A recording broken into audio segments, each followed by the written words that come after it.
Well, hey everyone, it's Dr. Jen coming to you with episode 28 of the podcast Hot Mess to Great Success. I am your host, and I love to help people get out of overwhelm and help them feel connected to others. So, this podcast is for anybody out there that needs a little bit of inspiration and they want to keep that inspiration that they need private. I get you can't just talk to anybody. Sometimes your friends and family don't understand. You don't want to shout your disorganization from the rooftops. You don't want anyone sometimes to know that you're having a problem. Social media isn't the answer. You can't find a good mastermind or support at work. That's why I'm here. Every time I do an episode, I've been podcasting weekly just with the audio and the video here. Every episode that we do, I hope to give you some ideas to think about based on what I've been struggling with. And here we are, 28 episodes in, and I know that many of you are getting the support and ideas that you need. So I am truly honored that you choose to listen to what I have to say. As you know, I have unraveled quite a few things in my life, and I am thrilled to share that information with you, and hopefully uh, you can use it some way. Today, we're talking about three very different sorts of issues, as I always do. So the first is boundaries, the second is using ChatGPT, and the third is what do you do when you get overwhelmed. So let's talk boundaries first. A boundary is a way that you communicate to the world how you want to be treated. It could be the world in general. It could be your significant other, your spouse, boyfriend, girlfriend. It could be with your children, neighbors, friends, family, adults, siblings, anybody. It's what are the expectations when people interact with you and how you want to be respected, considered, or treated when they are in your sphere. Now, the great thing about boundaries is that you set them. So it's what how you want others to treat you. And then they can decide if they want to respect them. This is probably one of the hardest parts about boundary setting because you have free will on your side, as do they. But I'm going to encourage you, if you are feeling like you're not being respected, if you're feeling as if something is off, you may have a boundary issue. So, what does this look like? I'm a big fan of examples. So, a boundary issue looks like you're always saying yes to someone when you don't have time or don't want to do something. It looks like you take on extra assignments, you stay at work later. It also looks like I want to stay at work later, so leave me alone and don't tell me how to use my time. That's a boundary as well. So if someone wants you home and you either have work to do because you're working for a company or you're building a business and you don't want to go home then and eat dinner, that's a boundary. You have the right to lay down the law. You even have the right to lay down the law with adult children, with young children, with high school age children. Your time is your own. Now, not in the care and keeping of those children, of course. They do have needs that parents are responsible for. But with some of the bigger issues, like for instance, with my adult children, I do like to keep my 9 to 5 schedule, and I like to talk to them later on in the evening or first thing in the morning. If they need me, if they, have a fun text to send me, I will respond. But longer conversations need to happen outside of my working hours. I work 2 or 3 jobs right now. So I'm promoting a book. I have your social media hour / the Gardella group where we help clients with social media and blogging. And then I also teach. So I have a lot of boundaries around my time. I like to work on the weekends. It frees up a lot of time during the week. Usually I'm done working by noon on Friday, unless I have really important appointments. So those are boundaries for me. I also like to keep my own schedule. I don't really like someone telling me what they want me to do and when they want me to do it. I also can share that with my partner. There are certain things that I like to do in our lives, but certain things that he can go off and do on his own as well. When people don't treat me well, they see a hard boundary with me. So if you turn your back on me, if you don't want to interact with me, I get the message and I stay away. So those are just some examples of boundaries. The number one first thing that I will applaud you with when you maybe have a need to adjust your boundaries is, first of all, you just need to become aware. Just like domestic violence awareness, boundary awareness is key. So if you're feeling as if other people aren't respecting your space, your time, your things, you may have a boundary issue. And then I want you to take a deep breath and commit to not change anything until you've really flushed it all out. Now, this should not take weeks, months, years. I'm talking about taking a breath, take a step back and say, okay, how do I want to handle this? What's the best way to approach this person in my life to let them know that I need more space or I need something else from them? Write it out. The best way to handle boundary issues or to figure out how you want to say something is to write it out. So that may be to a coworker, it may be to a client, it may be to a child or a significant other that you live with. It may be to a mother. Again, it may be to lots of different types of people.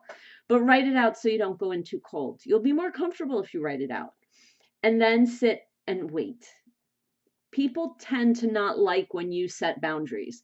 And if they don't respect your boundaries and they're overstepping them all the time anyway, even if you've been really clear, you have an abuse situation on your hands. So you then need to get that under control. How are you going to handle those next steps? And I'll share steps about boundary violations, especially when they're made clear in a future episode. So you make a boundary clear, someone violates it, you have a big decision to make. Do you cut them out, or do you give them another chance, or do you have to talk to them again? And those are decisions that only you can make given the situation. So that's a little bit about boundaries. When you feel as if you're not respected, and when you feel like you're saying yes all the time when you want to say no, you probably have a boundary issue on your hand, and you might need to set them a little bit. Now, what happens when you set them?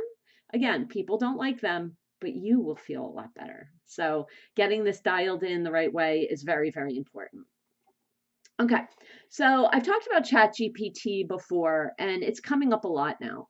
Let me be clear, ChatGPT is one of, in my opinion, greatest things that have hit the internet.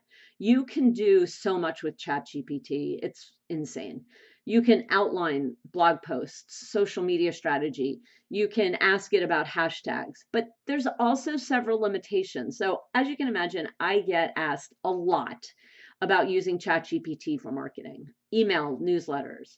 Can I create it, even if people want to create courses, can I create standard operating procedures? What can I do with ChatGPT to lighten my load? So some of those things are a definite yes answer. You can absolutely create standard operating procedures, or at least the shell of one. Remember, ChatGPT was only trained up to 2021. So if you are doing something, if you need a standard operating procedure for your business that's relatively new with new technology, it's not going to work. I have also found that when ChatGPT doesn't know an answer, it sticks something else in, and you've really got to check the work. You can ask ChatGPT for things like relevant hashtags. Again, remember, it's only trained up to 2021, so they're not going to be hip hop popping in hashtags. They could possibly be a little old, and that might not work for you. You cannot ask ChatGPT to outline a course. That to me is the most ridiculous thing ever, because it's not authentic. And it's not your expertise going in. And I know so many course creators now that are just outlining, delivering a course that ChatGPT writes and selling it, and it's not effective. So please stay in integrity, remain unique, and offer expertise to your ideal clients when you're developing the course. Do not use ChatGPT for blog posts. I think that what's going to actually happen is, just like we saw way back when with Google Panda Penguin, eventually ChatGPT is going to come through and discount anything Google's going to come through and discount any content that's written by ChatGPT. Remember, Google's always watching everything, and there are plenty of ChatGPT content checkers out there. So you can bet that Google is definitely watching, and eventually they're going to realize that the content is inauthentic. So what I do when I use ChatGPT for anything, for any content, blogs, social media posts, is I use it only for an outline. I may say to ChatGPT, write 10 great endings to this article, and then I'll pick and choose and change content. If on the rare occasion that I use an article verbatim out of ChatGPT, I make sure to go in and change 75% of that content. And then I do throw it through a checker. So I throw it through Grammarly because they have a plagiarism checker, and then I throw it through a AI checker as well because I want to make sure that my stuff is unique. I want to make sure that my stuff is authentic. And I don't want anyone ever coming to me and saying, this doesn't sound like you. Everything needs to sound like me. So ChatGPT also, if you use a program like Hootsuite or Canva, ChatGPT can write your social media posts. Most of the time, they sound completely ridiculous. Again, good way to get you started. Really bad if you're just going to have ChatGPT write it and forget it. Bad idea. So that's a little bit more about ChatGPT. Get on there, get used to it, get ideas, outlines. By all means, you can ask ChatGPT, please give me 10 blog posts. I am a social media consultant. My main focus is this, whatever it is that your business is, and whoever your ideal client is. The more information you put into ChatGPT, the better.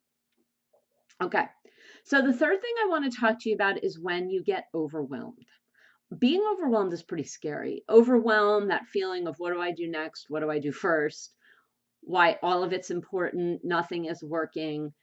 That is really, again, an awareness issue, and awareness is the first step. It's awareness, then get yourself educated as to what you do. So what overwhelm shows us is that usually we either have too much on our plate or we're not working effectively in or on our business, however it's playing out for you. The danger of overwhelm, especially with younger people today, is that we don't want them to redline. And I don't want you to redline. And I don't want me to redline. So I want to give you a couple of tips on what you can do to get yourself out of overwhelm. I recently was heading into deep overwhelm. As many of you know, I published a book on September 20th on Amazon. It was on domestic violence. Listen for the Whispers of Abuse is the title. And I decided to try to do all the things. And when I tell you I tried to do all the things, I mean, I was working 8 in the morning. I would walk my dog, get to my computer and start working. I was applying to podcasts. I was blogging. I was updating. I was interviewing. I was promoting. I was trying to get reviews. I was doing all of the things I possibly could. In my spare time, I was watching videos on marketing books. I was taking classes on marketing books and getting even more ideas of things that I would then put on my to-do list and then get overwhelmed with. I was updating all the bios on all of my websites. And while I was getting it all done, I was exhausting myself. It almost wasn't worth it. And part of the problem is my book is on domestic violence, and October was Domestic Violence Awareness Month. So I felt like this was my big chance in the world to get the book out there. And the truth is that I forgot to celebrate the book and went right into the doing. And then the doing produced a lot of success right away. I started to get reviews, people were reading it, started to get podcast interviews, which then had to be scheduled. I started to do, everything started to hit, and I wasn't redlining, but I wasn't even getting close to redlining. I was just having a really long list of things to do. And I was, like I said before, I was exhausting myself. The other thing that I was doing during this time is a 40-hour training class through my local domestic violence center to work with clients. Oh my gosh. So that was even more work. Plus I was running my business. I have new clients coming on board. I was trying to get your social media up and running. I was overwhelmed and I started to make lists. So here's what I do when I get overwhelmed. The first is I take out a pad of paper and I just start writing lists. It's like a brain dump. The trick is not to have too many. So typically I start with a written list because that's the easiest way, just to get it right out of my head.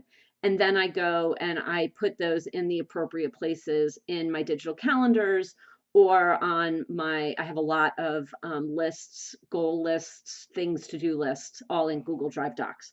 So I do that.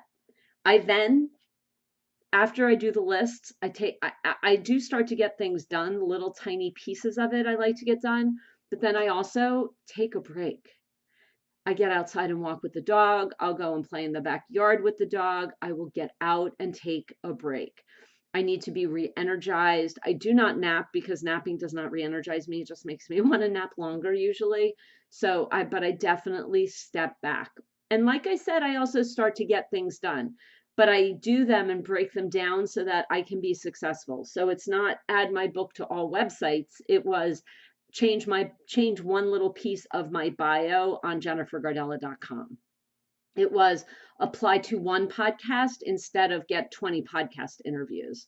So you can see that by breaking it down, you then have small manageable pieces, and then you just start to work that system. For instance, even creating a podcast, I want to do one every week, and sometimes it doesn't get checked off my list, and that's very stressful to me. So then it also becomes a matter of scheduling my time, and I'm really trying to master the idea of time blocking right now. So that's my advice for you this week. Getting out of overwhelm, setting boundaries, and using ChatGPT to help you in your business and your life. My name is Dr. Jennifer Gardella. Thank you so much for listening to another episode of Hot Mess to Great Success. I will at some point update the show notes, but thank you for listening and downloading, and I appreciate you being here. Until next week. Where'd the camera go?